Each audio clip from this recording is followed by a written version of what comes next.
Hello, and welcome to this special conversation with artist Tawny Chatmon and her family. We are hosting this conversation at the Smith Center for Healing and the Arts as programming for the current exhibition, Tawny Chatmon, What He Left Behind, at the Joan Hisaoka Healing Arts Gallery in collaboration with Galerie Myrtis in Baltimore, Maryland. Smith Center for Healing and the Arts here in Washington, D.C. is a nonprofit health, education, and arts organization whose mission is to develop and promote healing practices that explore physical, emotional, and mental wellness that lead to life-affirming changes. We offer programs for the community and specialize in serving people with cancer and utilizing the arts in healing. I'm Lindsay Yancich, gallery manager at the Joan Hisaoka Healing Arts Gallery at Smith Center. We are dedicated to exhibiting fine art that explores the innate connection between healing and creativity. And Tawny Chatmon's beautiful exhibition does just that. What He Left Behind tells the story of James Rudy Muckelvene, beloved husband, father, and grandfather, during his journey through stage 4 prostate cancer. Together, in January of 2010, James and Tawny made the decision to document the process of diagnosis and treatment as a way to advocate for prostate cancer awareness and to encourage other men to seek preventative care. Tawny turned to her artwork to heal pieces of herself after her father's passing. Through What He Left Behind, she shares portraits of a family changed but living on together. Today, we are joined by Tawny Chatmon, her mother, Pearline Muckelvene, and sisters Jamecia Muckelvene-Jackson and Janique Muckelvene for an intimate conversation with them about the beautiful life of their dear husband and father. Thank you all for being here.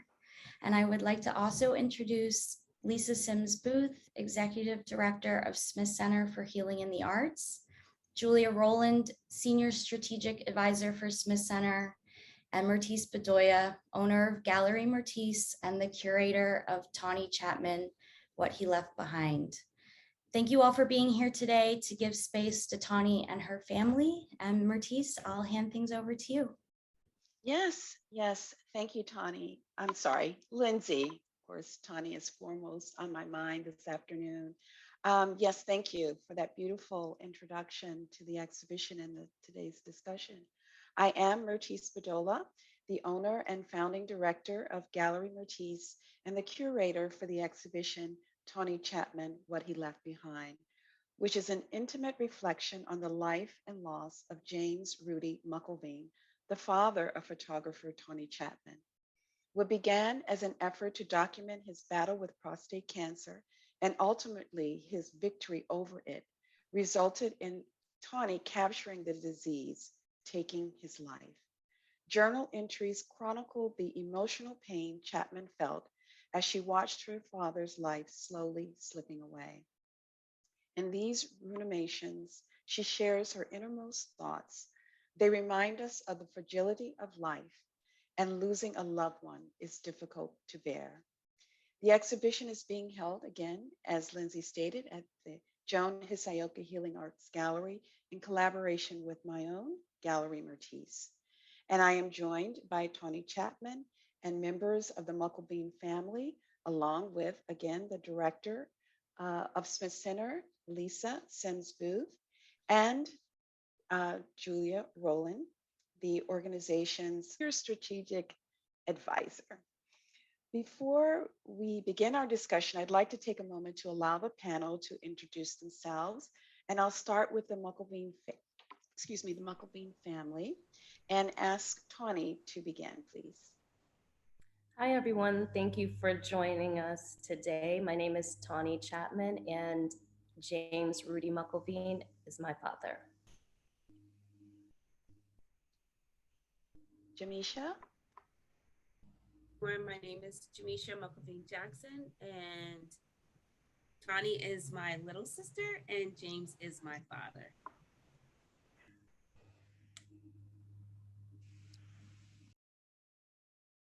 Hi, I'm Janique Muckelvene, and Tani is my sister. Jamecia is my sister, and my father's name is James.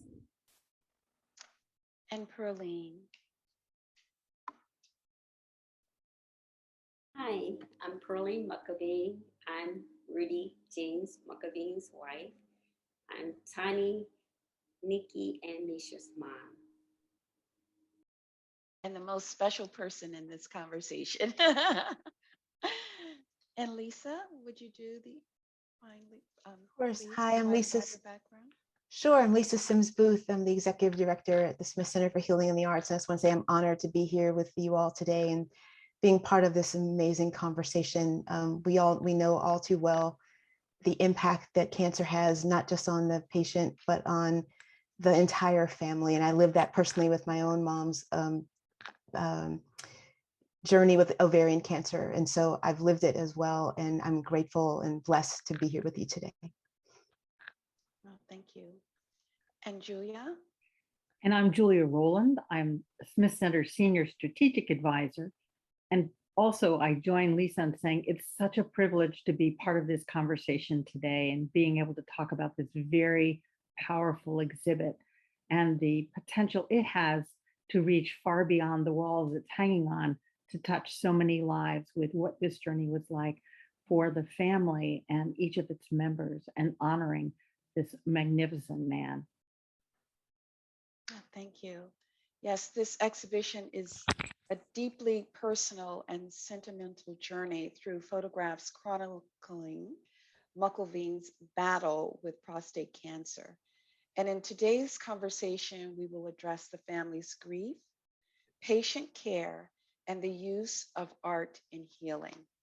From members of Smith Center, we'll learn about the support the organization provides to those living with cancer and their caregivers, and the mental and emotional impact a cancer diagnosis has on the patient and family.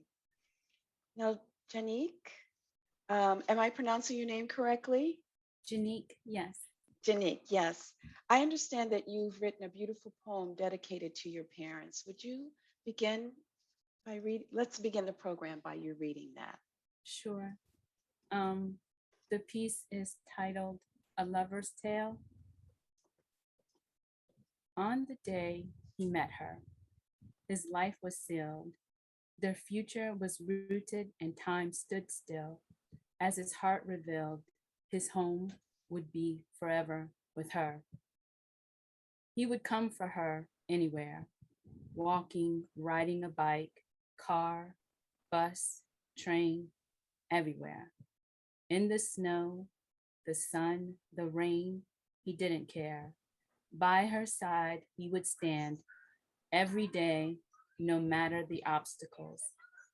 Every day, he'd find a way. Every day, for his life was sealed, their future was rooted, and time stood still as his heart revealed. His home would forever be with her. Love is never leaving the one to which your heart belongs without what they need, even if it means you might not get what you want. Love is even when you two are not in the same place, same time zone, same space, you are never, ever alone. My father loves my mother, and their love birthed their daughters. For on the day he met her, his life was sealed, their future was rooted, and time stood still. As his heart revealed, his home would forever be with her. Wow, that is really, really beautiful. Thank you. So Tawny has provided us with beautiful and touching images of your father's journey with prostate cancer. And these photographs are being featured in the exhibition. I wanted to mention that so that individuals know that they can visit the Joan Hisaoka Gallery of Healing and the Arts to experience these images in full. So I'm going to go now. Post disabled. Okay, I'm going to try to. All right, Tawny, Would you be kind enough to take us through these images and talk to us, along with your sisters and your mom, about what we're experiencing in the photographs? Okay, so mommy, I think that you could better take us through this beautiful photo. I love this photo. That's a picture of Rudy and I at prom. And how old were you in this? 15. Oh, wow. You haven't aged a bit. You look exactly the same. Photo, correct? Yes, when he went to Korea, they hand painted. I don't know how they did I think it, it's a but- hand colored photograph. Mhm. Oh, we were at a party, and we were just Where was this? In Japan? Japan. Yeah. Mhm. How many years did you live there? We were in Japan for 5 years. And understand that, Tawny, you were born there. Were your other sisters born there as well? No, No, I was born in Japan. Misha was born in North Carolina, and Nikki was born Virginia. in Virginia. I went to school in Japan. I started kindergarten there. Ah. So I got to learn some things there. Beautiful. Can you tell us about this photo? Oh yeah, we were in Fort Bragg, North Carolina. Georgia. I mean, sorry, Fort Bragg. We were actually, Fort Benning, Georgia. Yeah. And Rudy was a drill sergeant. So this was just one where he got time to spend with all of the kids. And so we captured it. I'm gonna take full advantage of the fact that Misha's microphone isn't working and just say, you noticed me in the middle right there.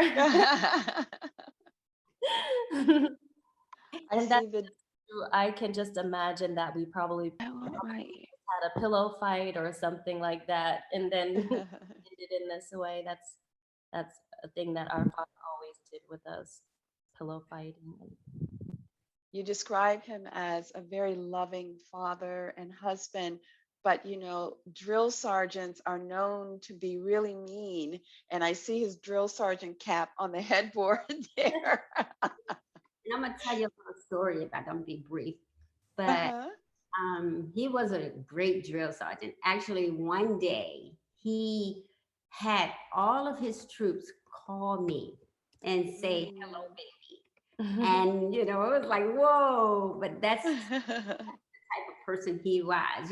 Like most drill sergeants, people like hate, but yes, they loved him. He was so good. We actually I never got to see that side of the drill sergeant. You would just imagine that he would be very strict, and he was just the most easygoing. I did want to bring, light to his smile. In the other pictures, you'll see my dad smiling a lot, and I am a lot like him, like the life of the party. An extrovert, always making people happy, always filling people's hearts. So a lot of these pictures, you'll see him smiling. Take the one that's behind me. Just always happy. I also remember, he was in the military, and whenever he would come home, it was just so much like, Daddy's home, right? And you always felt safe and protected and loved. And I mean, with my mom too. I mean, my mom is also a rock to us too. Yes, and Daddy was just the life of the party. More the extrovert, more the smiling all the time, and just amazing. Yeah, that's beautiful. So when Daddy would go away to the field, I remember waiting for him to bring back the rations. Yes, I did. Oh my gosh. I don't even know why we love them things so much, but yeah. They didn't even taste good, honestly, but it was just so exciting to have this food, this pack of whatever. Dry food. Yeah. Dry food that soldiers have to eat when they're in the field, and all of those sacrifices that they make when we had it, it was just, these rations are amazing in the brown packets. And of course, So is he in the military in this photo? Is this Japan? Yes, Yes, this all Japan. of the ones that you see, he's pretty much in the how old was military. Daddy when he joined the military? 20. 20? I think Daddy was 20. Yeah. So pretty much all of the photos that you're going to see, he was in the military from here on. So I continue to see the smile. I mean, yes. Well, I want to know how he got away with that afro being so big in the military. Well, I used to braid his hair. Ah. So his hair would be, it'd be under his hat. Because I was so strict about, keeping that hair cut close. I was curious about that. You just couldn't, it couldn't be out. Like Yes. And in this photo? I love this photo. I'm not even included in it, but something about it I just love. It seems as though It's my walk. It's my walk. It's Okay, like, Daddy, no. it seems as though you all waited for him to come home and then ran out to him and then were following behind him. So I thought that was something that was beautiful to share because that just felt like how it was with us all the time. And if you can see in the background, you can see our friends were out there. I think that's Mickey over there to the left behind me. But so we left our friends to go in the house with Daddy. Yeah, and Daddy was always good at your parents always, for Christmas, our parents would buy all of these gifts. Like we would have all these gifts under the Christmas tree, but it was really important for him to focus on gifts that he was giving. I remember him focusing on gifts he was giving directly from him. So when I see those gift bags, it reminds me of the gifts that he wanted us to receive. And, I believe he wanted us to hold on to a lot of these things and give us items that we would just remember how important we were to him. And that smile, how important we were to him, his girls. Yeah. So when you speak of gifts, I still have this ring that Mommy and Daddy gave us. I don't know if you guys still have yours, but I still have mine. And Mommy gave us, each one of their wedding sets. So I still have Daddy's and I wear Mommy's on my other hand. So when you speak of gifts and always having it with you, I feel the same. Yeah, I don't know if you all realize this or if I ever told you this, and we kind of just realized that this is our first time really kind of talking through what happened. I know that myself personally, I would always chime out of conversations because I didn't want to feel those feelings. So I would kind of remove myself and things like that. But so I don't remember if I ever told you, but when Daddy was passing, he asked me to buy you all watches. Yeah, he wanted you all to have, he specifically wanted you to have watches. And I don't know, do you remember what the meaning behind it was? Maybe it was time, I don't know, but he wanted everyone to have watches. So I can share, and it's interesting because even when Mommy talked about she would braid Daddy's hair, that's a new revelation for me because I didn't realize that, right? So I remember Daddy, I would buy Daddy like Movado watches or like these really expensive watches, and he'd be like, just buy me a Timex, right? Because he's like, the Timex is gonna work the same way that these expensive watches, and I have all of Daddy's watches actually. And I need to get batteries in them. But, like Tawny said, going through the grieving process, you want to feel his loss. And going through the great moments is something we really haven't done, is just really like what we're doing right now and looking at these images and just being reminded of the greatness of Daddy and what he instilled in us and all of these memories. It's a great start. I mean, we talk about Daddy a lot.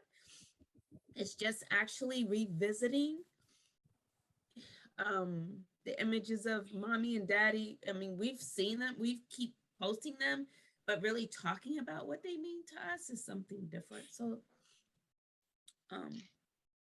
this is great. And that's, I think, why having Lisa and Julia as part of this conversation is so important as well, because of the support that the Smith Center offers to individuals living with cancer and their caregivers. And then Julia's area of expertise in the psychosocial aspects of the diagnosis and its impact on the individual and, of course, the family. So we're going to get deeply into a conversation about those aspects as well. So I'm going to go through these a little bit more quickly. And if there's one image in particular that you would like to make comments on, please stop me. But they're just so beautiful and so touching. Again, your father's beautiful smile. Oh, absolutely. Can we go back? Yeah, so these are his grandkids. And the one in the yellow with the is my daughter, and she's actually named directly after my mother, Pearline, and I always vowed to name my kids after my parents. So I also have a son, and his name is James. So I have a James, which is my dad, and I have a Pearl, which is my mom. But my daughter, the daughter in the yellow, she actually has my mom's full name, which is interesting too. And then those are his other grandkids to the left, which are Nikki's children. And I know we're probably going to get into it, but one of the most important things for our dad was to make sure that his grandchildren remembered him. Mm-hmm. Speaking of names, we don't have any brothers. So I remember telling my dad when I was much younger, like, he was like, what are you going to be when you grow up? And I said, I'm going to be a teacher. And I told him that I was going to have 4 kids, 2 girls and 2 boys, and that I was going to give my first son the last name of Muckelvene, because we don't have any brothers. Mm-hmm. And that I was never going to change my last name. And so the teacher part, I did become an assistant teacher. I do have 4 kids, 2 girls and 2 boys. My oldest son does have Muckelvene as his last name. And even when I got married, I did not change my last name. Carrying on the legacy. Mm. And if you could go back to that other picture really quickly. This one? Yes. Yes. So this image, you can kind of see the word university, but this is the day I graduated from Bowie State University. And that smile was everything. That smile also had tears because he was so proud of, he's so proud of all of his girls and all of the directions that we chose. No matter what direction we chose, he was just proud that whatever decisions we decided, that we took those paths. And family was everything to my dad. Like, family was very important to him, and living out our dreams was definitely essential for him. Right. And I just want to say one thing about him is he just loved it. That's the thing about him. He just had so much love for everyone. And he loved his family. And he loved his kids unconditionally. So, no matter what, he just loved them. He just had so much love for everybody. And it was Even you, Mom, especially you. Their song is Always and Forever. I know. Yeah. I just wanted to say that. So I'm gonna share something that I found Please. today. Mhm. So I've found some of my notebooks and poems that I wrote, and some of these things I don't remember, but I found this one today, and it stopped me. It floored me a bit, but I feel like it's appropriate to share. Okay. The last time. Of all the days we've spent together, the giggling, races. I'm sorry, I'm trying to read through my tears. And ventures to new and exciting places. Our talks about the future and things of the past. Many fun and crazy rainy nights, running down the sidewalk or in the middle of the street. Disagreements that seem to get heated like the burning of a bonfire. No matter how long it lasted or deep the different points of views were sharpened, we always returned to the acceptance of our own individuality. Learning new things from our open minds, productive encouragements, supportive nature, and family bonding strength. Of all the days we spent together, the giggles, races, adventures to new and exciting places, our talks about the future and things of the past, long walks that lasted till our conversations were done, softball games and basketball screens, or football cheering from the sideline or sitting together on the living room sofa, Bible study, church service, television evangelists preaching the word to us as one, riddles, jokes, plays, skits, Pictionary, singing, dancing, watching movies, playing cards, or charades with other folks. Of all the days we've spent together, the giggles, races, adventures to exciting places, our talks about the future and things of the past.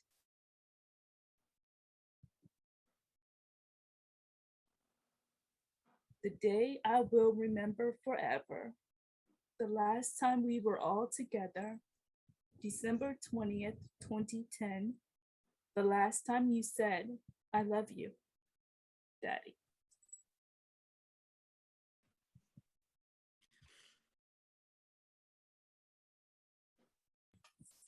So I don't even really remember writing it.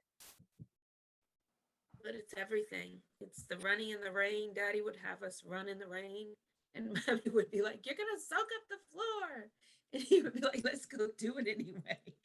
So we'd run in the rain. All of that. I mean, playing Pictionary, the games, all of it. And you're right. I mean, me being the middle child, I always say that I'm the favorite. And I remember after we were told Daddy was actively dying, me trying to get in that last moment of me, right? And saying to Daddy, "Daddy, I love you." And his response was, "I love you all." And I remember that because that is exactly who he is. And when you try to, even if you try to put him in this box of just me and you, Daddy, he's like, no, it's all of us, right? Because he loved all of us, uniquely different. We would have some struggles with, okay, why isn't such and such here? And Daddy's mindset was more so, everyone is different. He valued each of our different identities. He valued each of our own goals and aspirations. And it was just so, he loved us all. And family, again, was just essential for him. Yeah. I love that poem, Nikki. I want a copy of it because it speaks to exactly who Daddy is. Beautiful. And who we are. as a family. When we think about, art as therapy, we should also consider the literary arts as being cathartic and very therapeutic and an outlet for expressing the emotions that you're feeling, which encapsulated, you know, the experience of your father's love. I mean, that was really, really, that was so beautiful. Really, Thank really you. beautiful. All right, Tawny, can you give us time and place of where these photos were taken?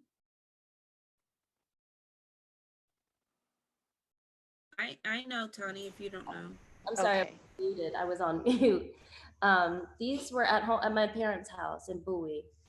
The one at the top is from Misha's graduation. We're gonna go ahead and make it about her at this point.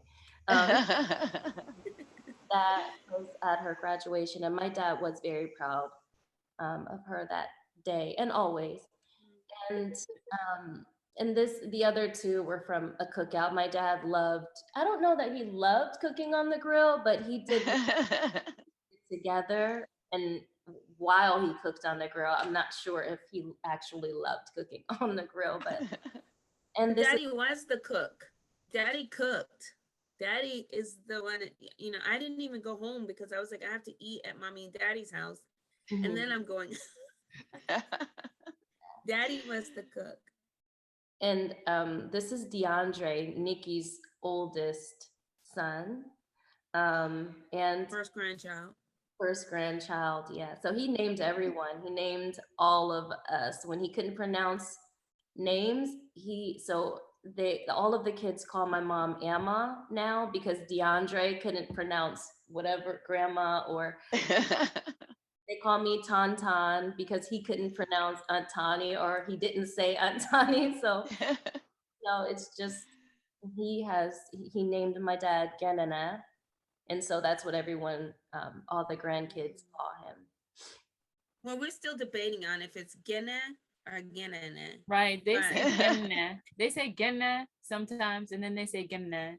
So, I'm not eating, they are. and then the spelling, it's. But DeAndre is the person that gets to choose which one is the real one because he was the first grandchild. And so this is just who my father was. He's very uncomfortable in this photo. He's probably anything for the kids and his wife and children. Oh, that is so sweet. The most powerful things I've learned is how important it is to be able to tell your story, to be witnessed, and to bear witness, which these slides are clearly enabling you to do as a family, but also us to do as observers of this and listening to you talk about your lives together, this amazing man, and what that healing process is like is so powerful. As Myrtis says, it's the healing through, sometimes we don't have words for it, and we need some way to experience this that allows us to articulate it and reach those feelings. So again, thank you for the power of this. Thank you. And Julia, again, the benefit of having you on board and your experience in the field, which we will get into. I really want you to take a deep dive on your research, scholarship, and expertise, because I don't believe that many, I will say for myself, I'll qualify that in saying that I also have dealt with cancer in my family and didn't realize that there was a science behind and study behind the emotion, the mental and physical battles that one deals with and their family members once the diagnosis is given. So I know your input is going to be very instrumental in helping us understand that and why, as we're experiencing today, the grieving never ends. The grieving never ends for the loss of a loved one. So Tawny, tell us about this photograph. And we haven't also talked about Well, let's start with your chronicling your father's experience and how that began, the conversation between you and he. So we all went into this thinking that my father's story was going to be, you know, that he was going to survive and we were going to be able to tell his story, and other men would be encouraged to go and get their prostate checked. And we had no idea that we were going to lose our father, no matter what anyone said to us. We just still just didn't think that he wouldn't be here with us today. And so him and I discussed me photographing his journey to encourage and inspire other men to have their prostate checked, and also to shine more light on prostate cancer in general.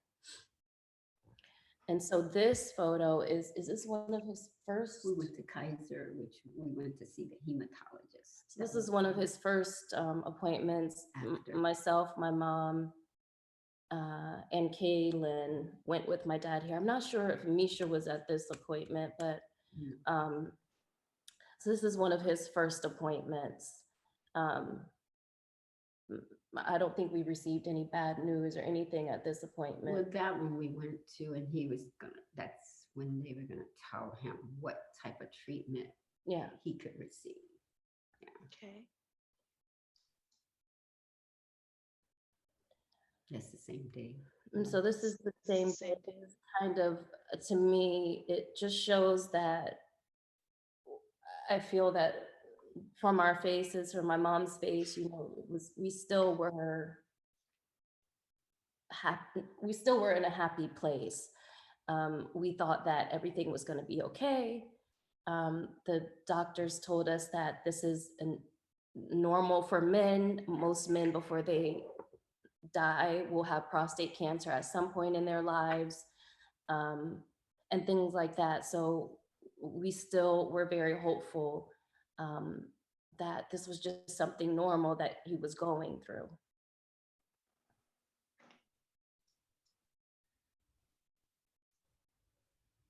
And so this photo is a little further into his treatment. I think this after us?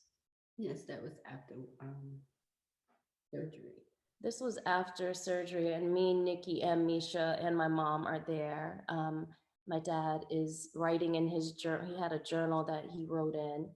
I wish I would have thought to, I have that here. Misha had it, but I have it here now. And so this is all of us. We were just surrounding him, praying over him, praying with him. And this also, in the photos, you'll see that my mom never left his side ever. She's almost in all of the photos. I even stayed at the hospital. She stayed at the hospital. They told her that she couldn't, and she was not having it. How did you convince them to allow you to stay? I just told them I wasn't leaving. So they put me in a room with him, and we just had our own room. Yeah, and if I can go back to that other picture, just to talk about, you know, finding out that Daddy had prostate cancer. It was an all-inclusive family appointment. I remember, you know, I was at work and I got the phone call, and I mean, my boss had to come out of her office because I was wailing so loud. Because initially, when you hear your loved one has cancer, you know those stories. So you start to internalize and create a story for yourself. And that's what I did. I started to create the gloom and doom of his death. You know, that's all I could see is my daddy's about to die. But we had I remember everybody came to the house that day when we found out, and it was an all-inclusive family conversation. And again, my dad was always like, no matter what what's to come, he was ready. He just was more so focused on us and how we were going to navigate through it with him. So there is, I believe, another picture, but it's not here, that I remember that we took that day with everybody that was in that appointment. Oh, I was going to say also the day that we actually found out, Daddy, you know, everybody was crying and everything. And Daddy told everybody, look, if you all got to cry, he said, go outside. You can, and it was cold. So he was like, go outside in the cold if you want to cry. But I remember him walking the dog and yes. But that was him. He was our strength. He was the one that held us together. So, yeah. He was funny too, very funny. So I'm sure that when he said what Mommy's saying he said, we probably all just laughed out loud, like, okay, Daddy. He had a great sense of humor. Crying.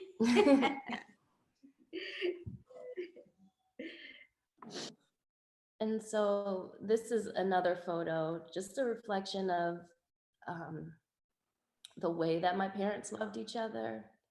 The sign behind my dad, we had to write that sign because he, after his spine surgery, he was in a lot of pain, and we just wanted them to be careful with the way that they were moving him and be more careful and understand that he was fragile.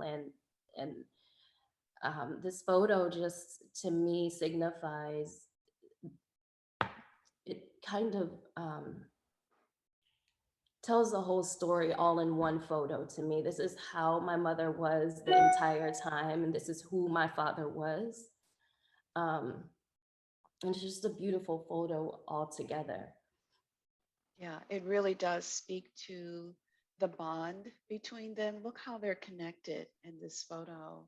Yeah. The transference of this beautiful energy between the two of them, looking in each other's eyes. I mean, it's so tender. I really, really love it. Yeah. And this is just, and they both protected and loved each other.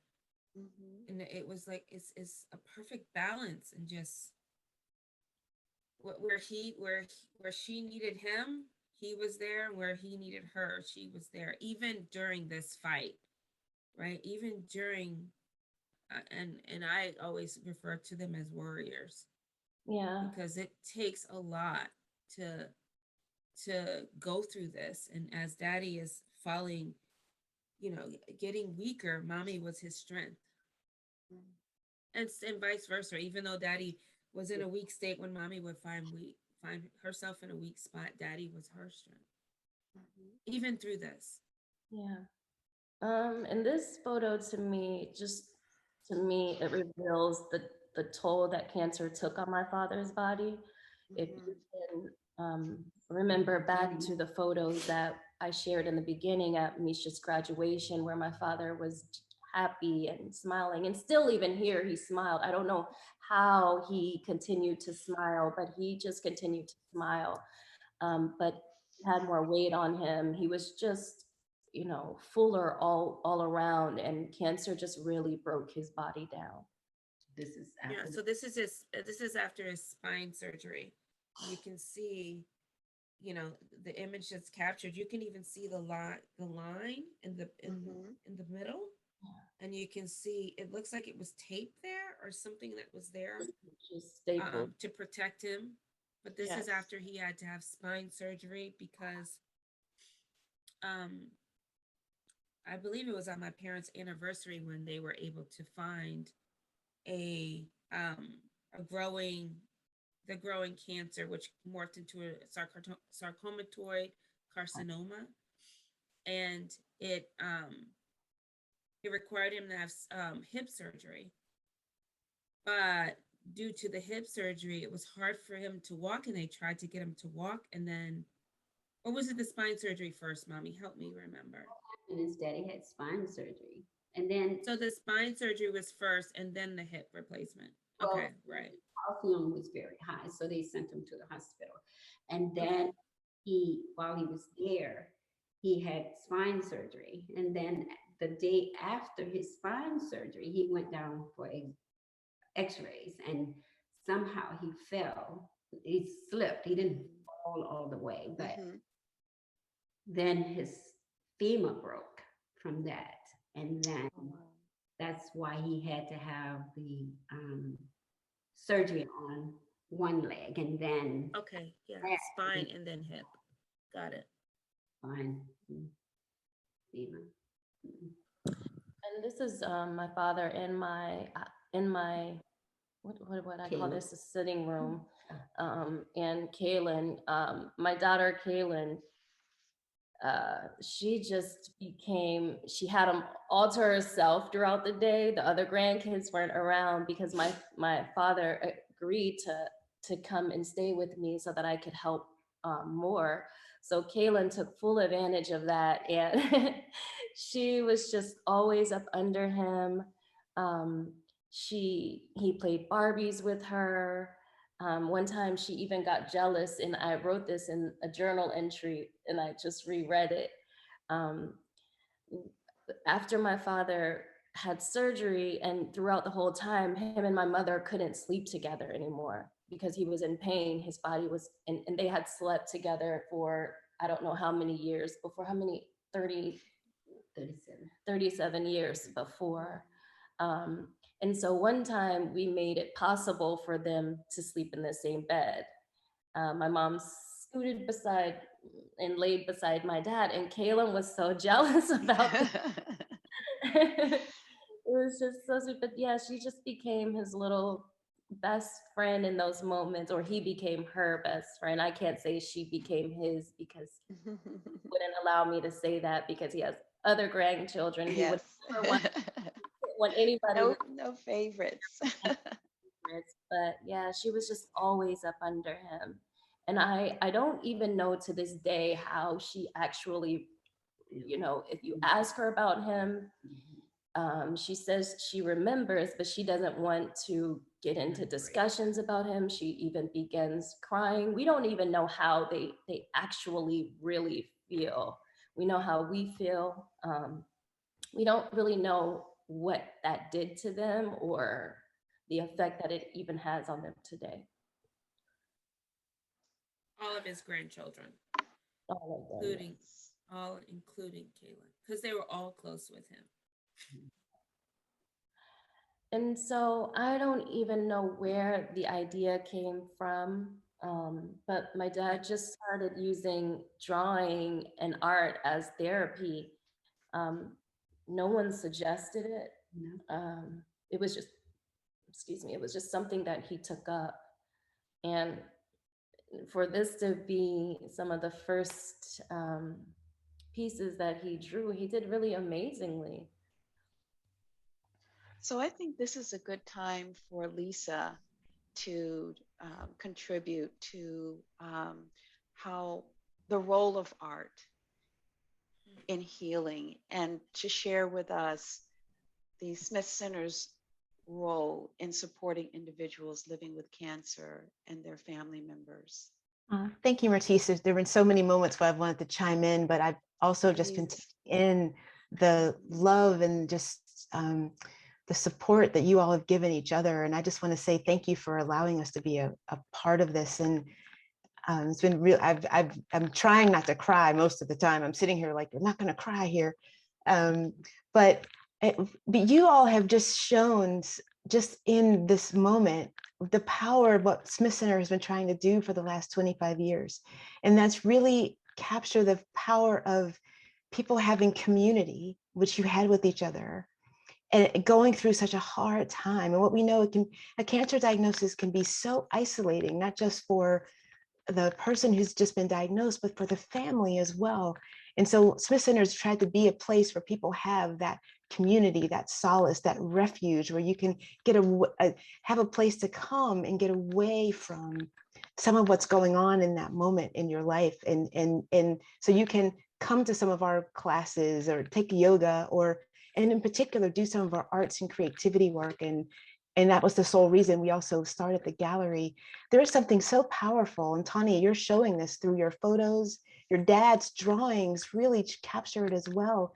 he found a way in this moment to be creative, to get out of what's going on and go into that deeper space within himself to create these beautiful drawings. And what that does is you're more than what's just going on right now with your disease. You are creating these beautiful pieces, and it brings you a sense of solace, but also it gives you some resilience that, yeah, I can do this, I'm doing this. And it just takes you out of the day-to-day that might be going on with treatment, even some of the pain that you're in. It really does take you to a different place. And Julia can share some of the deeper science and around it, but just we know that creativity brings you to a certain different place. It takes you to your heart center and gets you out of your mind space. And so you can really feel and be in this different way. And that's what Smith Center has tried to do with all of our programs. How do we get you to a place where you're thriving even in the midst of going through such difficulty and being creative, whether it be the arts, singing, poetry, whatever it may be. And that's a good way to do it. And Julia, I don't know if you have anything you want to add and give some more of the science behind it. There's no question that we are integrated systems. Mind, body, spirit are all interconnected. If you do something to the body, it's a fantasy to believe that it only stays in some isolated part of your body. It affects your emotions. It affects your sense of spiritual self, of existential self, what's happening to me. It affects how you move and interact in the world. So we know that integrative health and integrative care is critical if we're going to have really any meaningful healing. We can't work on one thing without including the other. I'm so mindful too that, we often talk, cancer can be a very, as Lisa said, isolating experience.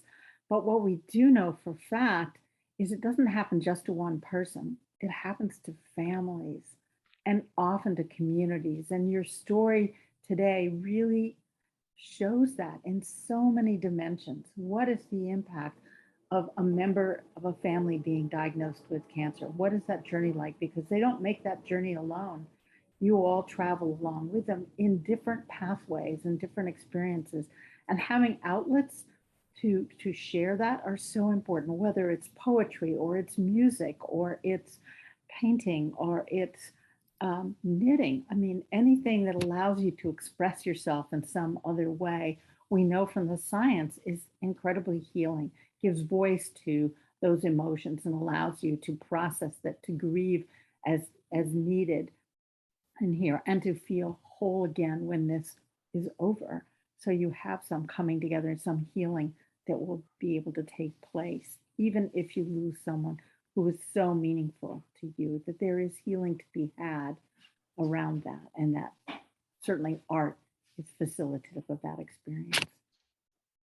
And the Smith Center provides programs for other forms that serve as the outlet for dealing with a cancer diagnosis. Lisa, could you talk to us about like the yoga and the retreats, all of those things that are so wonderful? Absolutely, Myrtis. I think the way I've tried to start to describe it is the Smith Center offers you this opportunity to create your own healing basket. We know that you are really focused on your physical well-being right now, and of course you should, because you're going through treatment or whatever's happening. But we want to talk about all of you, and we really want to think about your physical, mental, spiritual, emotional, your whole person. And so we offer programs that really try to do that. And so we offer you the opportunity to come, and you might do yoga. Maybe you're into the knitting, and we work with the wonderful folks that do the knitting. Or we also offer you the chance to talk to other people, as we talked about it being so isolating. And we offer support groups that are professionally led, so that you can come and talk to other people who are going through the same journey with a professional person that can kind of help you process it. And then in the similar vein, we have healing circles, which are peer-led. So these are people who've gone through the same thing you're going through, and now they're helping hold the circle for you, so you have another safe space to talk. So it's another way for you to have a place to go. It can be really hard to talk to some of your friends, even some of your family members. I mean, you all are a wonderful example of family members who have just really bonded together. But we've also seen situations where some other families are just, they can't talk to each other, they can't deal with it. And so where do you go? But you can come to one of our healing circles. And so you can, and you can do that, as well as some of our creativity classes, which we've talked about. We've now added drama therapy, and we're doing movement. So we're really we're giving you many ways to create that basket that I spoke about.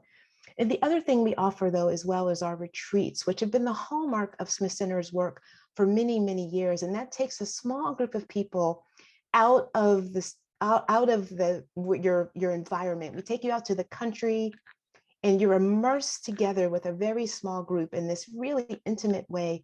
And then we take all the healing basket elements we just talked about, we take them to the retreat. So you can do yoga, you have the counselor, you have individual sessions and group sessions with the folks.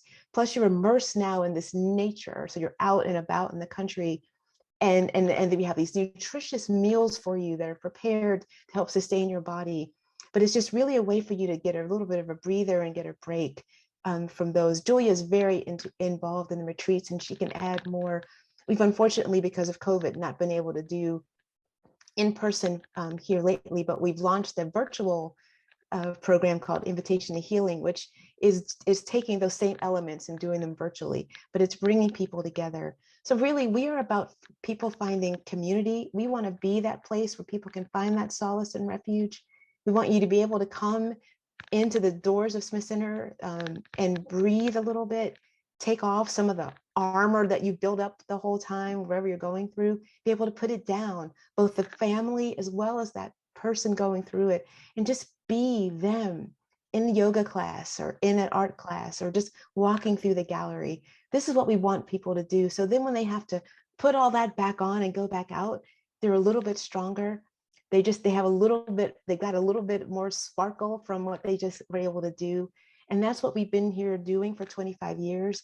And we hope to continue to do for the days to come. Julia, I don't know if you want to add anything in specifics about the retreats or anything I left out. Oh, I think you've covered it beautifully, Lisa. And I just would add that our retreats, one of the things we've developed with our retreats is that individuals can come with family member too. So it's not just for people who are dealing with cancer themselves, but their primary loved one could come. And it's for those of us who staff it, it's probably the best work we do. And it's the most profound on everyone. It's not just the people who come as participants, but everybody gets nurtured and healed in this particular kind of environmental setting. We do have this now online. We're trying it out to see if we can at least recreate some of that online, and we'll see how that goes. We're hoping to get back to in-person sometime in 2022, but we'll see. But one last note about environment, and that is everybody who comes to programs at Smith Center walks through the gallery, and the gallery has an enormous impact on people. People stop and all of a sudden look at the walls and the exhibit.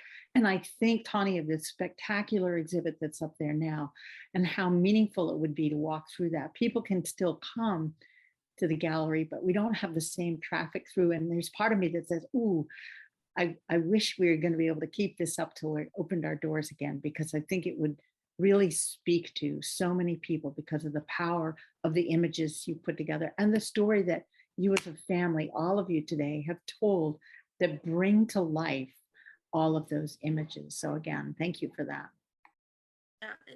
If I can ask, so I'm in Georgetown University program talking about executive coaching. So getting in tune with the mind, the body, the spirit, and the heart is essential. In 2010, knowing all of this would have been beneficial. So one of my questions are like, how do people know that these types of resources and empowering healing circles actually exist? And how do we create, and I know you use Brave Space, Lisa, but I love this artist called Mickey, her name is Mickey Scott Bay Jones, and she has a poem called Brave Space, right? So how do we, because we're not in safe spaces. We're never in a safe space, but we're always in a brave space, being brave enough to speak up and share these things how do people know that this exists? And how do we get the word out? Because there are a lot of families that I believe have no clue that these are available. And those were some of the complexities we had. You raise a like so beautifully put. Oh my God. So beautifully put. And I lived this myself, even though I wasn't in this area, but when I'm going through my mom's cancer and I was doing it remotely, I wish I knew that there was a place that I could have come as the only child caregiver for my mom and all the stuff I was going through. I wish my mom had a place for that. Smith Center, sadly, we're known as the best kept secret in DC. And it is my mission in my almost 2 years as the ED here to make that not real anymore. And so because I know there's so many people that need this help. We do have community partners. Georgetown is one of them. And so many of the social worker staffs and others at the hospitals do refer people to us to say, please come. A lot of it really is word of mouth. And so now, you'll tell someone else. A lot of people hear about us either from their doctor or their social worker that might be working with them, or they hear about us from somebody else that has gone through it or knew a family member that has gone through it. But I am with you wholeheartedly that more people need to know that there's a place where they can come to get this support. And like I said, is my mission. And I think all of our mission at Smith Center, we want to make sure we're here, but we want to make sure people know about us as well. So I'll share something with you, Lisa. I know it's not, we can move on, but my gift from God is ideas. And so I'm open to sharing some really good ideas and thoughts on how to communicate this out. Because I did start before my father passed. And we're probably supposed to get into this later, but I'm feeling it in my spirit right now. Before my father warriors passed, fighting for his cure. Yes, I was going to ask you, but please, this is a great place. Yeah, December 17th of 2010. Before that date, we found there's so many complexities and so many resources and so much support out there. But guess what? We don't know how to find them. Not only did we not know how to find them, but there's so many men in our family that later come out and say, hey, I had prostate cancer. Well, really? So a lot of this is so on December 17th, we decided that we wanted to ignite a nonprofit to raise awareness. So we did start it. My dad signed the paperwork. He passed on the 3 days later. And then I started the 501c3 paperwork, and me just being very transparent here, for almost 2 years, I started to realize that was how I was choosing to heal. But then I had never grieved because I kept working. So once I started grieving, I was like, oh, wait a minute, I have to stop everything, because my mind and my heart and my spirit were no longer there. My body couldn't move. So I have loads of ideas and thoughts based on the work that I did do for Warriors Fighting for His Cure that I am open to sharing. Just because the spaces that I went in, you always hear that I didn't know, right? No, I want you to know, and I'm going to be a champion for you to be in the know.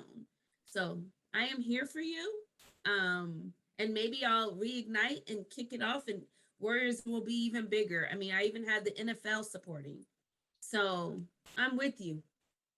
Well, I am all open for that conversation. We will do it. But I am really glad you took the time for yourself to grieve, because you need to do that. You need to honor that, what had just happened and the loss that you felt. And because the work, and I can assure you, I've worked in cancer advocacy now Julia has for many years too, but sadly, it's not going away because cancer is still here. And so you've got to put the oxygen mask on you first before you can be out here serving others. But I am all ready for that conversation when you're ready, so we will connect. Yeah, and the beauty of this conversation and this whole experience is a testament to why Smith Center for Healing and the Arts is so important. And the story, your family story about not knowing, not knowing where to go for the support that you definitely needed.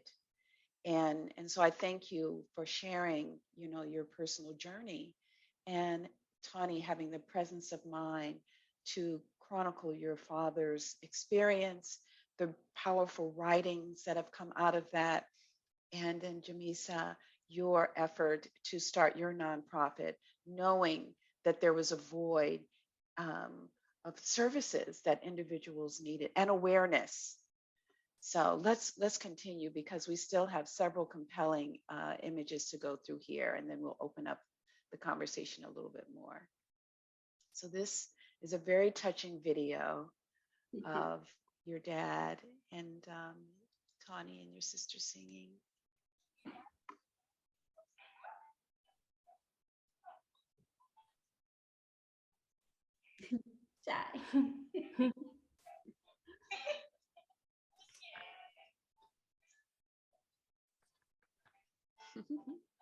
Looks like there's some grandchildren in the video as well.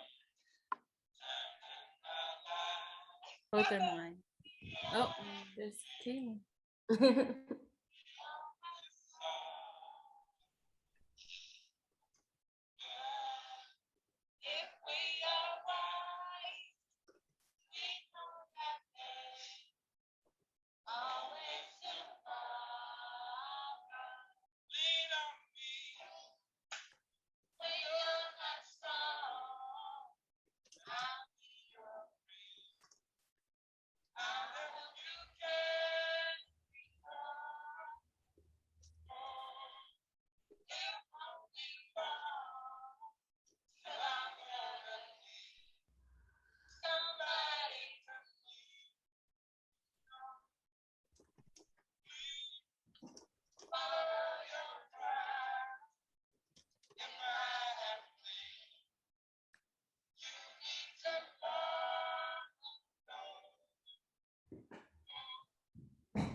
Okay.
I mean, as we reflect on that, it reminds me of how much the arts have been in our family. Like, mommy and daddy have always played music. And, One you know, second. and I do think there's a science, I don't know, Julia, you can let me know, behind music and, you know, and the connection to family and how I just remember mommy, I mean, I have all these records downstairs from mommy and daddy and I just remember them always playing music in the car and the cassette tapes in the van and just everybody in that video is just smiling the whole time, right? And you can see the cancer is wearing on daddy's body, but our hearts are all into that video, feeling every moment of really leaning on each other through that moment and happiness. I love it. We I wrote know a from the poem side about this. that Saturday morning cartoons and records playing all day, like cleaning up and listening to the record player. And I just love the sound of the record player. The science shows that music taps into our neural pathways. And I'm sure any one of us, you know, could tell you that there's a piece of music, you put it on and I can evoke a whole setting and a mood and a place of sensation on all dimensions, all 5 of my senses I could put in that pinpoint with that piece of music. And it's a very powerful healing tool. We've seen it used with people with strokes who can't speak, but they could sing. I mean, which is remarkable. You see, it's really encoded somewhere else in the brain. So again, another pathway of richness to reaching where we live and where the healing can take place. And as you can see, that was unscripted and there was no choreography before. So, and in that video, daddy is actually in pain. It took a lot for him to be in the wheelchair. And so he's still smiling through it and singing through it and enjoying his time with his family.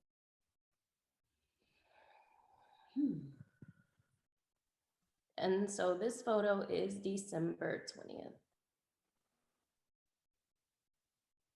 I don't.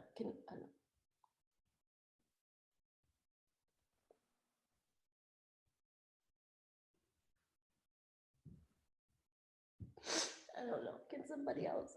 Yeah, sure. So,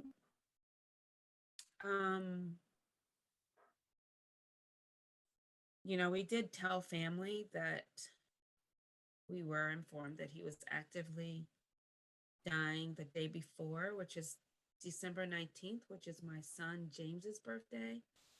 So my dad actually held on for another day. And we had family there, lots of family there. And daddy wanted to sit in the chair, but we eventually, you know, as he took his last breath in the chair. And then we moved him to the bed, but this is his last, maybe he survived another hour, but he was still funny during this time. I remember somebody, who was it that was supposed to give daddy his inhaler? That was me. So even before this photo, my dad knew what was going to happen, what was happening. He told us that we may want to put him to hospice because we won't be able to deal with what was going to happen after. And was it this day? Oh, so I will say the funny thing so that it can make us all laugh. Yeah. He couldn't breathe, and I thought that maybe if I give him his inhaler, that would help him or that would work. And so I sprayed the inhaler, and he wasn't even speaking much before this. He was very lethargic, and he looked at me and said, "I knew you were gonna miss."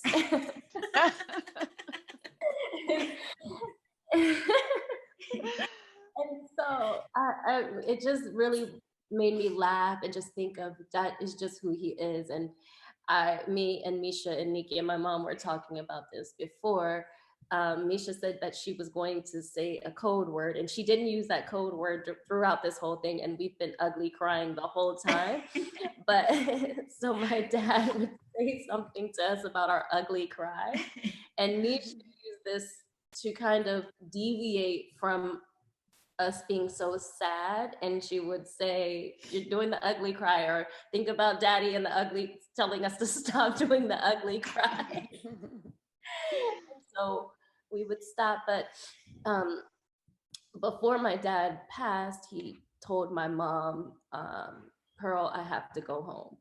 And I want to say it was around this time that this photo was captured, and he just, he said, he told us that, he said, "I'm not afraid to die," because he knows where he's going. He knows the type of person that he's been his whole entire life. But he said that he was afraid of his grandchildren forgetting him and not knowing him. And so I feel that his holding on was ultimately for us towards the end. And when he told my mom he had to go home, it was his way of letting her know he was gonna stop fighting. And this would be the last time we saw him here. I remember she was so sweet. She was so sweet. So he's saying, "Pearl, I have to go home." And she's like, "We are home." And it was just so sweet in the moment, because her mindset was he wanted to be at home with them and he wasn't sure where he was. And his mindset is, "I'm telling you because, he loves her. He truly loved our mother." And that is, that remains whole to us, and in our own lives, right? And to see how much he loved her, how much he loved us, how much he just loved people, and how much of a great man he is. It's like, and oftentimes I'll say to my, I'll be crying, I don't know where I am, and all I hear him saying is, "Misha, you can cry, but just don't cry ugly," right? And then I hear him saying, and then I start to think to myself, once I stop crying, I get control of my mind, my body, my spirit. My spirit speaks to me and tells me, "Are you that selfish where you'd rather him be here on earth, living in pain, or would you rather him be resting?" And so sometimes I do battle with that, knowing that my father will, he's in a better place, or, as that aligns to my spirit. And he's going to better places, and still he's left such a legacy within us, and he's left so many great lessons within us. I'm often reminded, "Hey girl, you just got to make it there. So you need to make sure that wherever he's gone, you're going to go there too." So that's what resonates in my heart and my spirit is, okay, let me get rid of this ugly cry. Let me focus, because my spirit has to align to his so that I can be with him again one day. So that's where I am in my healing phases. And when we were talking about names earlier and how my oldest gave other people, my mom and my dad their names and Tawny her name, my dad would also give each of us our own nickname outside of our nickname. So, like our kids, they got nicknames. We got nicknames. Misha's nickname. Do you want me to tell it? You want to tell it? No, my nickname was Scarface. And my nickname was Scarface because I was a tomboy. Like, I wanted to be my dad, or like my dad. I played softball. He was my coach. I played sports. He was, always cheering me on. I just strived and thrived to be like my dad. And even in my marriage, my husband is very similar to my dad. I remember telling my dad, "I'm going to marry someone just like you." He was like, "Don't marry someone like me, marry someone better than me," right? So he just always wanted the best for us. Yeah, so Scarface is it, because I used to fight all the time too. But I don't fight anymore. I'm a good spirit.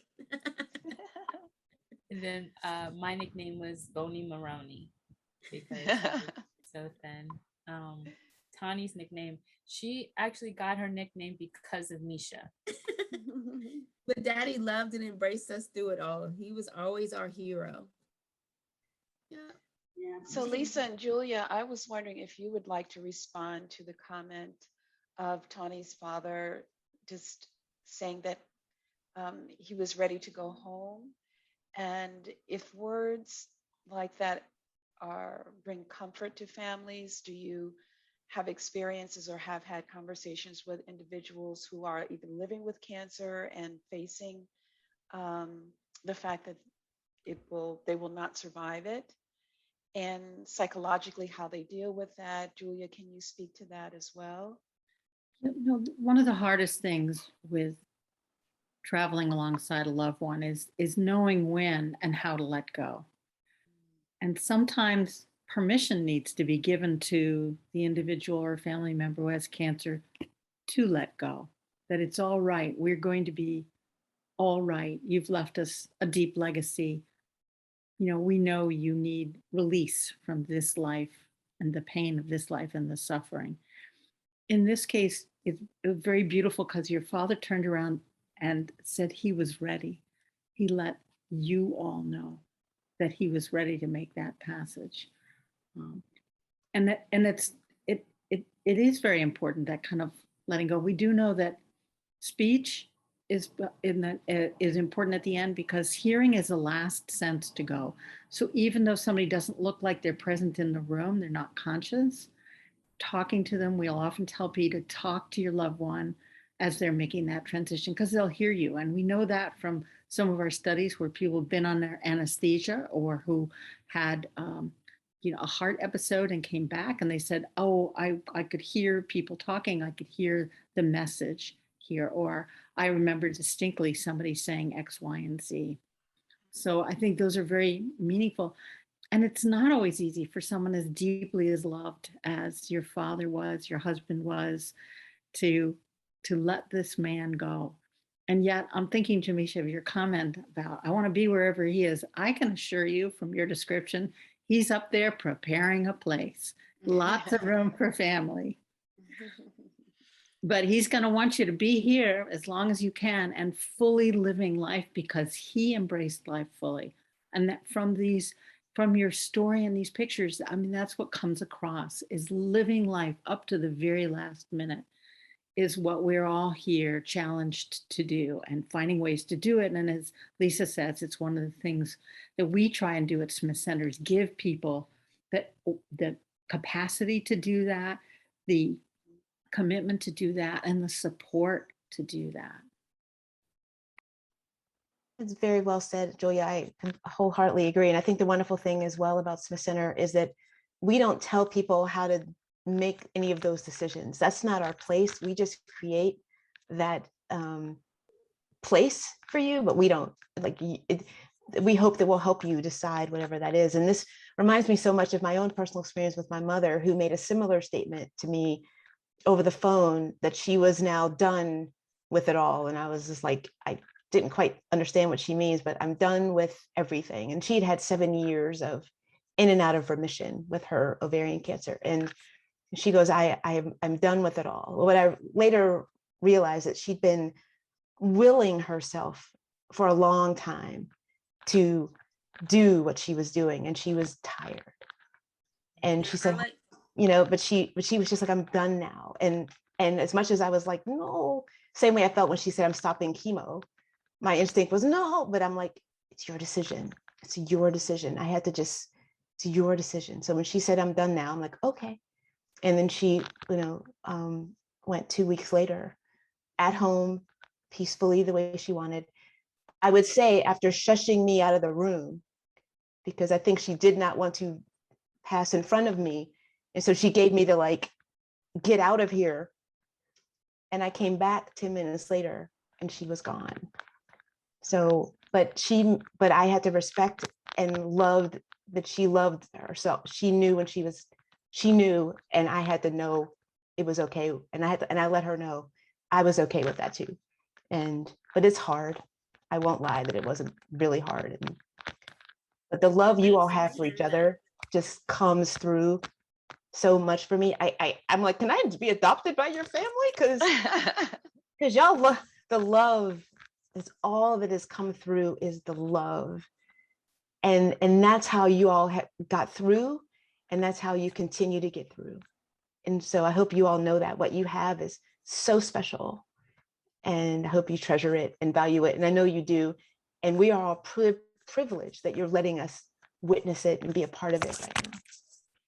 Absolutely. Yeah, and I was gonna say that I really, you know, I'm doing a lot more practicing of I give myself permission. Right. I love that Julia said that. Just to reiterate, you know, giving yourself permission to grieve, giving yourself permission to actually go on this memory lane of his story, right?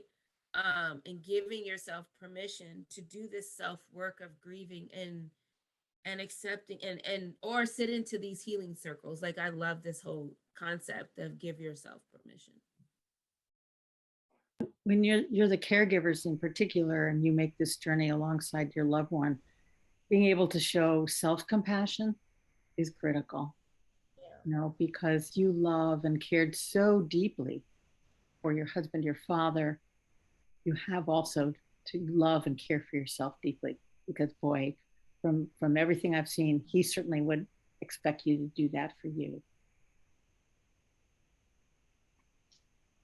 And so, Tawny, your father's experience changed the trajectory of your professional career as a photographer from being a commercial photographer to the work that you create now. Can you share that with us, please? Yeah, so when my father was sick, my sisters and I and my mom, we were calling around to advocate for him, to try to get him more help, looking into different things that were not yet out on the market. And my father said to me, you know, the way that you're calling around for me, you should do that for your own career. So after he passed, I had this feeling, it wasn't instant, but I didn't want to photograph anything else. I didn't want to do anything else. It's just this thing where, how do you use this same tool that you just used to capture your father passing, the same way that you had been using it? I did not look at my camera the same, but I still did take the advice of my dad, and I still did pursue commercial photography after he passed. And then I started to dwindle away from it. And the first project that I started working on was called Getting Lost. And I would take my daughter, Kaylin, out. And I say Kaylin because Casey and Boopity wanted no parts of it. They just leave us out of it. So me and Kaylin, we would get lost. And that was what my father essentially did with us. He would let us, we would just go on rides, and we would have nowhere to go, and he would just take us on rides. And so Kaylin and I did that, and I would let her direct where she wanted to go, which way should you turn, and you know, all of these things. And so I worked on that project, and Nikki actually helped me do some of the writing. I used some of her poetry in the book as well. And Misha, Nikki, and I worked on a book titled The Very Awesome Adventures of Ruru and Rudy.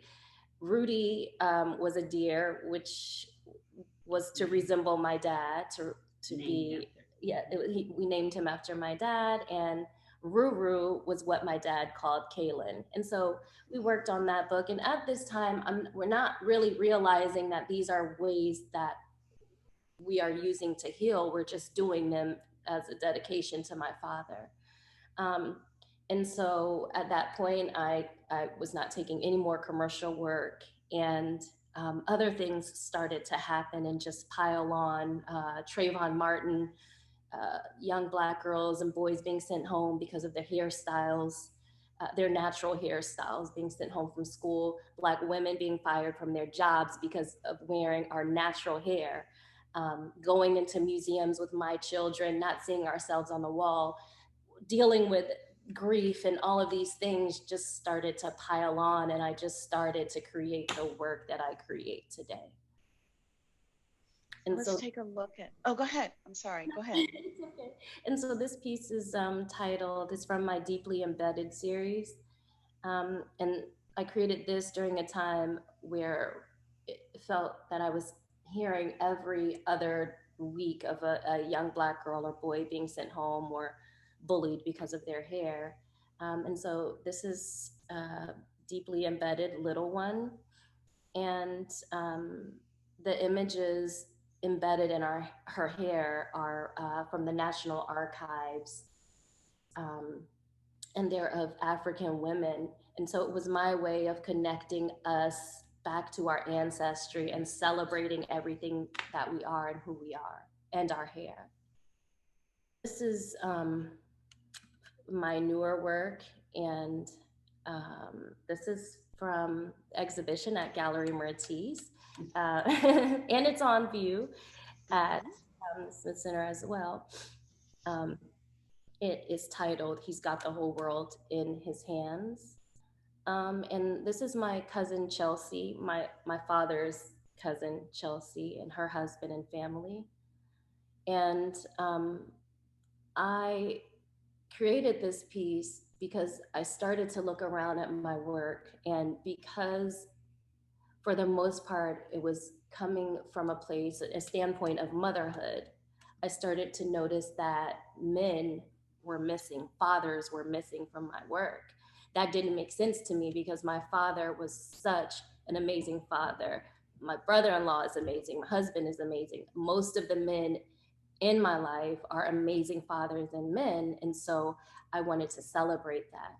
And that brings me to a deeper conversation that my sisters also wanted to have today, about how the Black father is very misrepresented overall in the media and just in general. And Black fathers are amazing, and there are so many good, amazing Black men in the world, and I wanted to celebrate that throughout my work and speak more about that. Well, let's do that, because this photograph, which is very beautiful and powerful, certainly honors Black men who are loving and kind and supportive. And this conversation has centered around an amazing Black man who was the epitome of all of that. So I'm going to let's talk about that. And I want to read, before we talk about the role of Black men, I want to read a little bit about the statistics of Black men and prostate cancer. And so African American men are at an increased risk for developing prostate cancer over white men and other men of color. 1 in 7 African American men will develop prostate cancer in their lifetime. Overall, African American men are 1.8 times more likely to be diagnosed with and 2.2 times more likely to die from prostate cancer than white men. African American men are also slightly more likely than white men to be diagnosed with advanced disease. So I want to just go to Lisa for a moment, and then we'll talk about the role of Black men, to respond to those statistics and patient navigation, why this is so. So can you respond to that, please? Sure, Myrtis, and you raise a really important point. The issue of the disparities that we see between people of color, particularly African American men and women, is striking when it comes to cancer care. And there's a lot in cancer getting diagnosed really late. So you get late diagnoses, the disease has already progressed really far. There's so many things that like fall into that. And so much of what we need to do just to combat it is the very thing that we're doing right now, is like, how do we reach people with the message? Similar to, I know, Jamecia, what you were trying to do and want to do with the foundation. How do we educate people? The system right now is not set up in the way to address some of these disparities. There are a lot of people working on it. We just actually had the opportunity to speak with some folks at the White House, and about some of these issues. And so we know that it's critically important that we need to address some of these disparities and raise the level of care so everybody has access to the same level of care, and so that they are getting diagnosed earlier, and so they're not getting these late diagnoses. How do we help educate people about how to, for women to do that self breast exam? Yesterday at our, Smith Center has a book club, and we read a wonderful book by this author that used an African theme and an African short story. It's called Nana and the Bushwoman. And the way he described the way to use and do the exam, he used African symbolism as a way to do it. It's really amazing. He has a short video that he's trying to get out.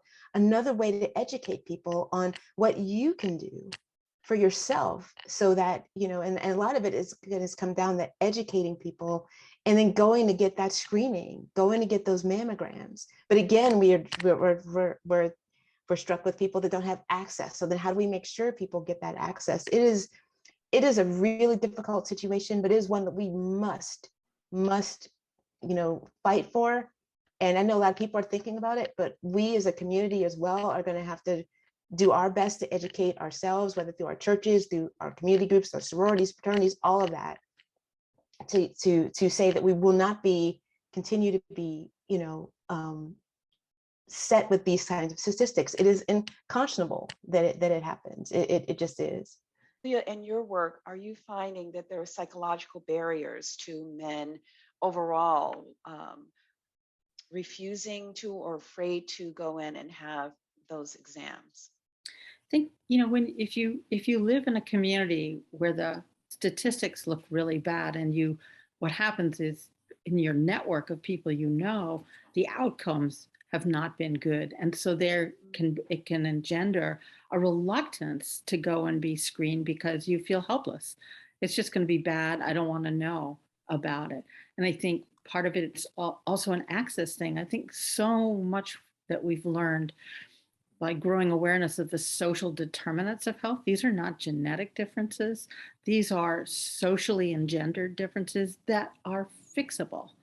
And I think as we become aware of that, and as Lisa said, it's moving out into the communities and talking to people to say, what does your health care look like? What's in your backyard? Do you have good treatment centers? I mean, right here in the District of Columbia, the heart of our nation's capital, we have deep disparities, which I find very troubling.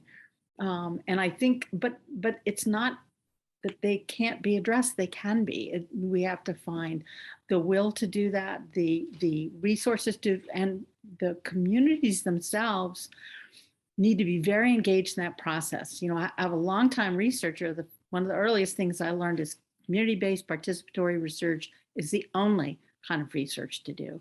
If you're going to go and do something, you need people who are experiencing that phenomenon to come and inform you as to what's happening, what's important to them, what you need to be studying, and what's the best way to fix that. Because if I want to come in and give you my brilliant intervention over here, it may have nothing to do with your needs. And therefore, nobody's going to want anything I have to offer without that connection right up front.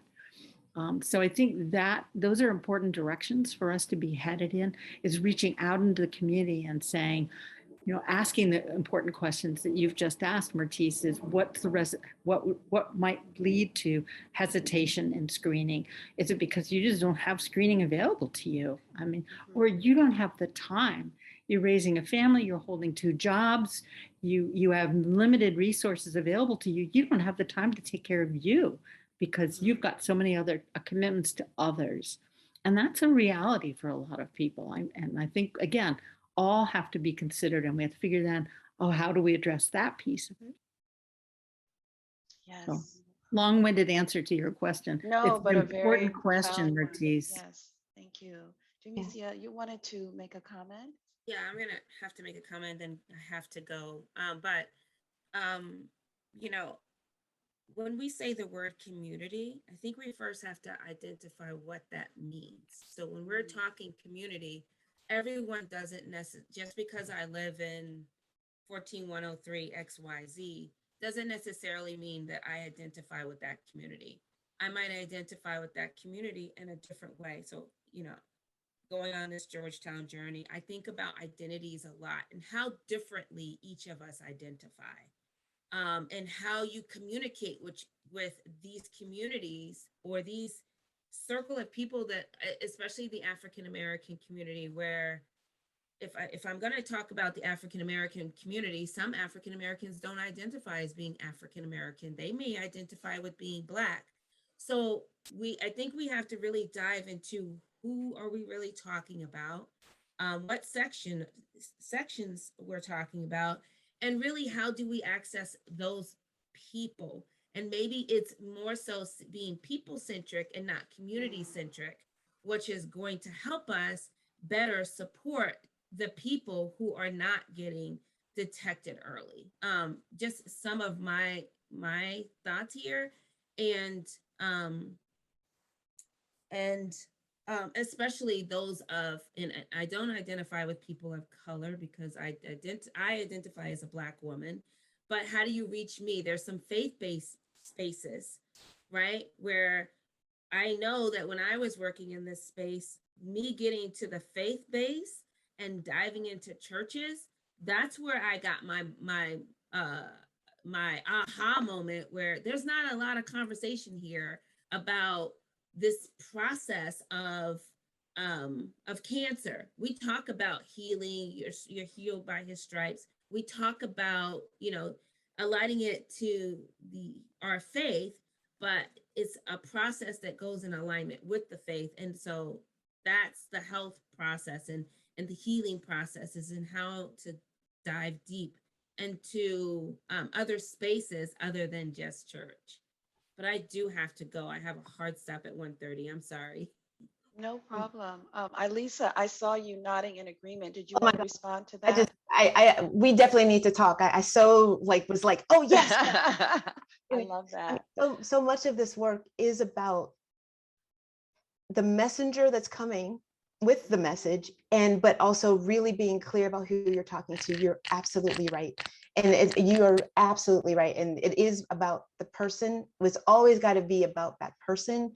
And I think some things that have derailed is because it has been this more global community piece that some people don't feel connected to. So Jamecia brings up an excellent point that we really do have to understand who we're trying to reach, who we're talking to. And then it's really important who's bringing that message, because someone might pick some person they think is like, well, that person's going to be the person. And everybody's going to be like, why is that person talking to us?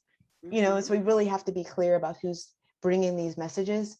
And that's just as important as figuring out who they're talking to. So can I add a little something to that? Yes, absolutely. When Tawny was talking earlier about the diagnosis of prostate cancer and what the expectations would be and how we thought that my father was going to survive. So I feel like I still feel like we were lied to, because statistically they were looking at a wide range, but they were not focusing on the disparity and the actual life expectancy of what my father fell into, right? So I feel I'm pretty sure I'm still in the angry stage of grief. I have had my moments where I will allow myself to grieve, but I cannot allow myself to completely grieve. I don't know exactly why, but that's where I am. So when we talk about churches, and I see that majority of Black churches are community based, they do reach out to the community, they service the community, they bring charitable donations to the community. So I can understand why you would focus on, and even in charities, Black churches are the highest charitable organizations like here that exist, because they really do focus on community awareness, community education, healthcare, food, access in areas that are very that don't have the access due to structural settings or obstacles in place. absolutely. Well, did you want to make a few comments about Black fathers, and then I'm going to uh, turn things over to Lindsay so that we can close. Nikki, I'll allow you to make the comments. That was one of the issues or topics that you wanted to discuss. About Black families. Oh, okay. So one of the things that I've noticed about many of the things that I've noticed about the misrepresentation of Black fathers is them being absent. And it's not absent because they want to be. It's usually access or absence because of things that have been put in place to remove them from the family, like crime and the criminalization of Black bodies. If Black men are kind, and Black men are kind, they are seen as being flirtatious, or, like, oh, you need to watch him because he's just too friendly. Not that he is caring, or that he's genuine, or that he's concerned about the welfare of others. And I remember that one time, I can't remember exactly what it was, an advertisement, but I don't know if it was Target or something, but they were doing families. And majority of the families that were featured in their advertisement were 2-parent households, and they were predominantly white households, even if they were of the same sex. They were still, majority of them were focused on white families. And then the single parent household represented in that advertisement was usually a Black woman, as if that is just by nature what we are, and how we process through life. And that is so inaccurate.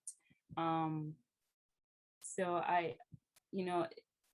Black fathers are present, even if they are not living in the same household as the Black mother.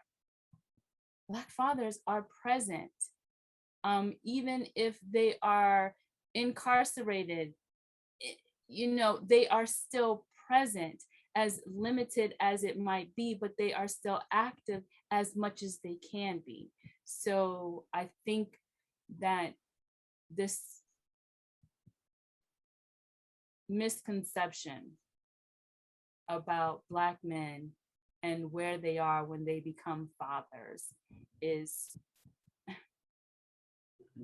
inappropriate. And with the work that Tawny does, to feature families, Black families, being in spaces that we have been prohibited from being in, not because we don't deserve to be there, but because we're not wanted there. Like, we have to find these opportunities sometimes to step into a room that we were not invited into, or accidentally invited into, and then show why we belong there. Like, we're constantly having to prove why we exist, why what we think matters, why what we say matters.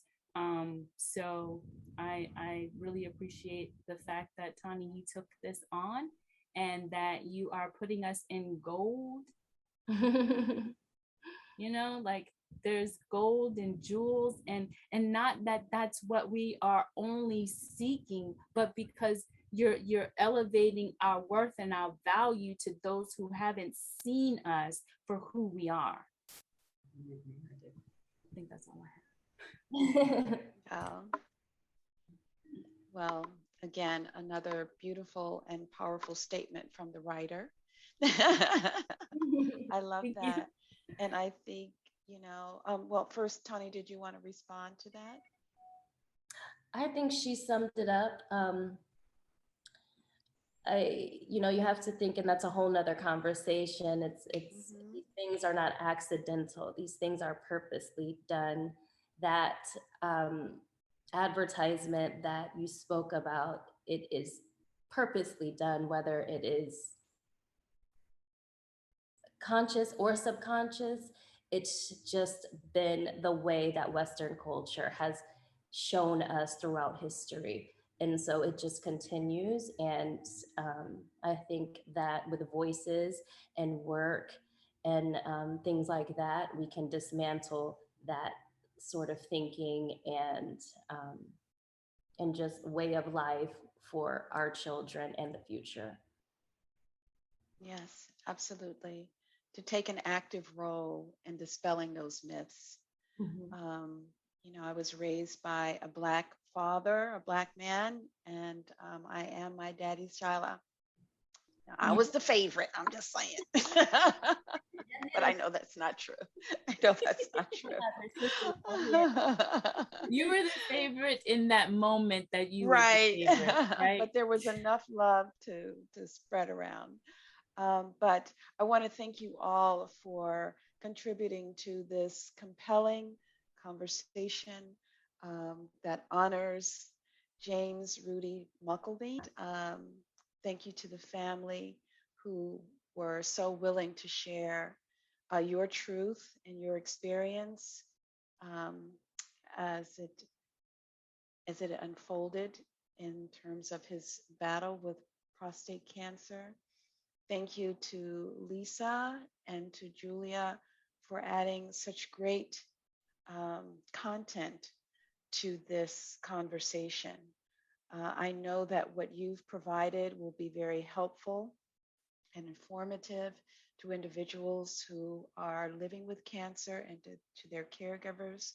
I hope this entire effort will help the Smith Center become better known as a resource and a refuge for those who are in need of your help. So I will turn this over to Lindsay now, who will close out this program for us. I want to thank you so much. What a truly moving conversation this has been. I want to thank the Muckelvene family. As the last part of the conversation unfolded, truly your father's legacy will live on and prove to be something special and different through all of you. And I hope you know that. It's been an honor to have your exhibit in the gallery, Tawny.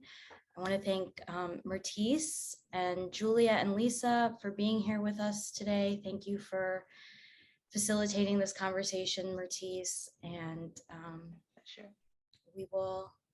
more to come, more conversations to come. Thank you all so much. And I just also wanted to say to our audience, if you want to learn more about Smith Center and our services, you can visit smithcenter.org to learn more information about Tawny's exhibition, what he left behind, and Galerie Myrtis, or to book an appointment to see the exhibition in person, you can visit joanhisaokagallery.org. Thank you all so much. Thank you. Thank you so much.